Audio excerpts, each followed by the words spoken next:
సృష్టి ప్రారంభమైనది మొదలుకొని నేటి వరకు ఏ మనుష్యుడు ఎంత అవమానకరమైన మరణాన్ని పొందలేదు. ఎంత అవమానాన్ని పొంది కూడా నీ ప్రభు అన్నమాట, తండ్రి వీరేమి చేయుచున్నారో వీరు ఎరుగరు గనుక వీరిని క్షమించండి అని అన్నాడే. ఎందుకన్నాడో తెలుసా?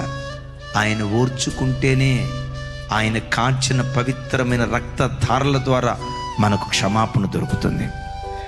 ఆయనే గనక ఉద్రేకపడి ఎవడ్రా నన్ను కొట్టింది, నేను దేవుడినై ఉండగా ఎలా దేవుడు అన్నాడు అనుకోండి, ఆయన రక్తం మన పాపాలను కడిగేది కాదు.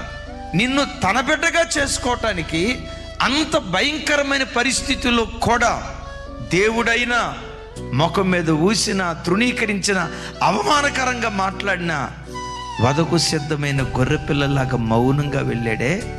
అలా నువ్వు మౌనంగా వెళ్తే అప్పుడు నీ దేవుడు నిన్నెంత ప్రేమతో ప్రేమించాడో నీకు అర్థమవుతుంది.